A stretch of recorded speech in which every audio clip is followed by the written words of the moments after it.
Olá! Neste vídeo vamos falar da forma como os seres vivos obtêm matéria, isto é, o seu alimento, e distinguir os conceitos de autotrofia e heterotrofia.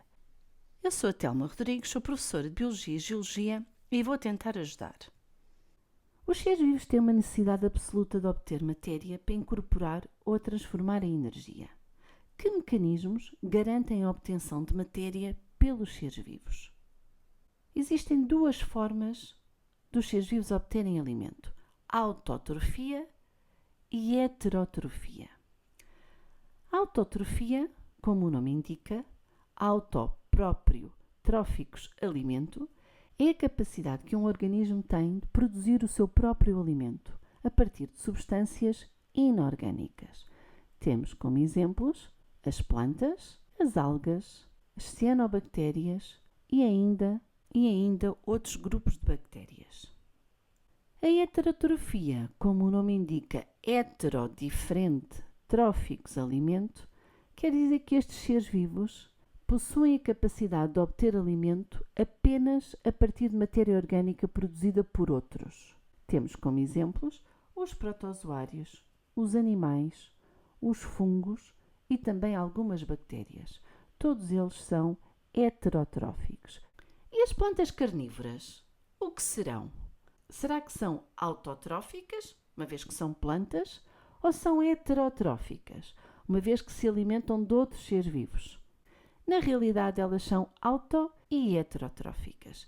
Elas têm a capacidade de produzir o seu próprio alimento, mas normalmente vivem em solos, em ambientes pobres em nitrogênio, e então, para obterem os nutrientes que estão em falta, conseguem digerir pequenos insetos para obterem os nutrientes em falta.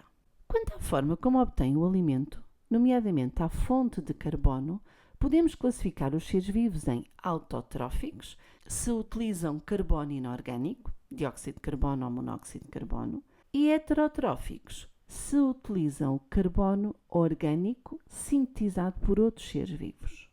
Quanto à fonte de energia, os seres vivos podem utilizar a luz e denominam-se fototróficos, ou então denominam-se quimiotróficos se obtêm energia a partir de compostos químicos. Assim, vamos ter seres fotoautotróficos quando utilizam carbono inorgânico e utilizam a energia luminosa, como as plantas, algas e algumas bactérias. Quimioautotróficos se utilizam carbono inorgânico, mas a energia de compostos químicos, como ocorre em algumas bactérias. Fotoheterotróficos se utilizam como fonte de carbono compostos orgânicos, mas utilizam como fonte de energia a energia luminosa. E, por fim, quimioheterotróficos se utilizam como fonte de carbono compostos orgânicos e utilizam a energia de compostos químicos, como é o nosso caso, o caso dos fungos e de algumas bactérias. Os seres autotróficos podem obter o alimento através de dois processos metabólicos: a fotossíntese, quando utiliza a luz como fonte de energia, ou a quimiossíntese, que utiliza como fonte de energia a energia da oxidação de compostos químicos.